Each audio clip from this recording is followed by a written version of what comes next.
छगन भुजबळ राष्ट्रवादी काँग्रेसमधले पहिल्या फळीचे नेते आहेत. राष्ट्रवादीमध्ये फूट पडली आणि दादांच्या छत्रछायेत भुजबळ विसावले. प्रसंगी शरद पवार यांच्या कार्यपद्धतीवर त्यांनी जोरदार टीका आणि अनेक हल्लेबोल देखील केले. पण त्याच भुजबळांना आता मंत्रिमंडळातून डावलल्यावर भुजबळ जाहीरपणे आपली नाराजी आता व्यक्त करतायत. याचा आढावा घेणारा लोकशाही मराठीचा हा खास रिपोर्ट पाहूयात.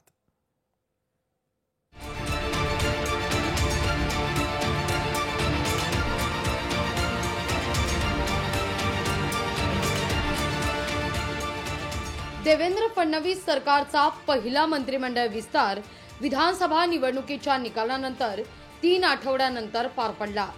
या मंत्रिमंडळ विस्तारात राष्ट्रवादी काँग्रेसकडून 9 जणांनी मंत्रिपदाची शपथ घेतली आहे. त्यात अनेक नव्या चेहऱ्यांना संधी देण्यात आली. त्यामुळे अर्थातच प्रतिष्ठितांना, दिग्गजांना डच्चू देण्यात आलाय. यामध्ये छगन भुजबळ यांचाही चेहरा आहे. भुजबळांना मंत्रिमंडळातून डावलताच भुजबळ नाराज झाल्याच्या चर्चेला बळ मिळण्यास सुरुवात झाली आहे. भुजबळांना डावलल्याचं कारण नेमकं काय, भुजबळांची आता भूमिका नेमकी काय, अशा चर्चांना यानंतर उधाणच आलेलं आहे. असं असताना तिथं छगन भुजबळ समर्थकांनी भुजबळांना मंत्रिमंडळातून डावलल्याचा निषेध व्यक्त करत नाशिक मधलं वातावरण तापवलंय.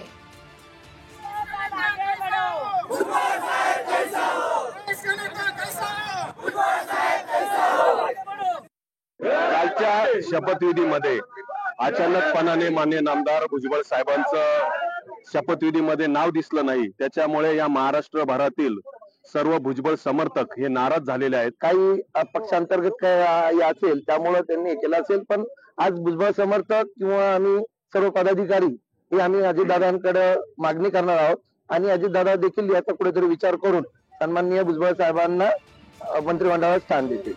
केवळ नाशिकच नाही तर पुण्यातही वातावरण तापतंय. छगन भुजबळ यांना मंत्रिमंडळात स्थान न देणं हे अजित पवार यांचं षडयंत्र आहे असा हल्लाबोल करत अजित पवार यांनी भुजबळांवर अन्याय केलाय असा आरोप ओबीसी नेते लक्ष्मण हाके यांनी केलेला आहे आणि भुजबळांच्या समर्थनार्थ दंडच थोपटले आहेत. भुजबळ साहेबांना आणि पडळकरांना मंत्रिमंडळातून का डावललं या प्रश्नाचं उत्तर त्यांनी पुढे येऊन द्यावं. अजितदादा पवारांनी सरळ सांगावं की माझा अर्धा उपमुख्यमंत्री पदाचा कालावधी मी भुजबळ साहेबांना देत आहे, त्याच वेळी ओबीसींचं समाधान होईल. अदरवाईज स्वतःच्या पुतण्याला मंत्रिमंडळात घेण्यासाठीच भुजबळ साहेबांना डावललं असा आमचा समज झाला. एकीकडे सारे आरोप प्रत्यारोप सुरू असताना तिथं छगन भुजबळ यांनीही जाहीरपणे आपल्या मनातली खदखद व्यक्त करत, होय मला मंत्रिपद न मिळाल्यानं मी नाराज असल्याची जाहीर कबुलीच दिली आहे. अरे मी काय एक सामान्य कार्यकर्ता, मला डावललं काय फेकलं काय फरक पडतो. असं मंत्रिपद किती वेळा आलं आणि किती वेळा गेलं. छगन भुजबळ काही संपलं नाही ना. एवढ्यावरच थांबतील ते भुजबळ कसले. या मुद्द्यावर तुम्ही अजित पवार यांच्याशी चर्चा करणार का, या पत्रकारांच्या प्रश्नावर मात्र पवारांशी चर्चा करण्याची मला गरज वाटत नाही असं म्हणत भुजबळांनी थेट मनातलं सांगूनच टाकलंय. आता ज्यांनी डावललं त्यांना विचारायला पाहिजे ना. त्यांनी फोन करून आपली काही भूमिका व्यक्त केली की नाही पक्षातल्या वरिष्ठांनी तिघांनी, त्यांना विचारा ना तो प्रश्न. बरं, भुजबळांच्या समर्थनार्थ केवळ भुजबळ समर्थकच एकवटले असं नाही तर विरोधकांनी देखील भुजबळांच्या समर्थनार्थ सूर आळवलाय.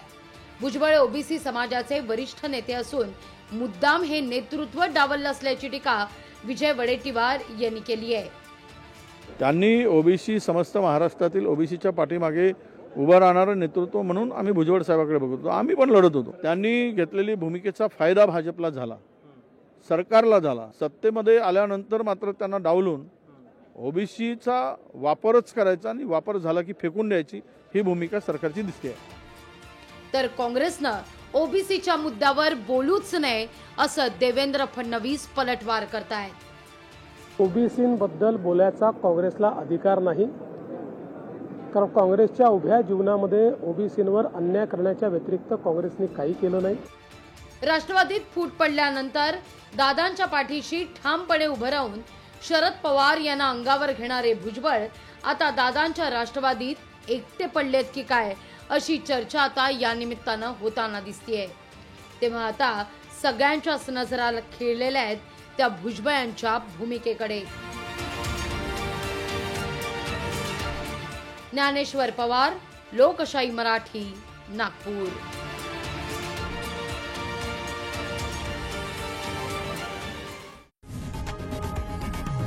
लोकशाही मराठी ऐका, पहा, जागरूक रहा.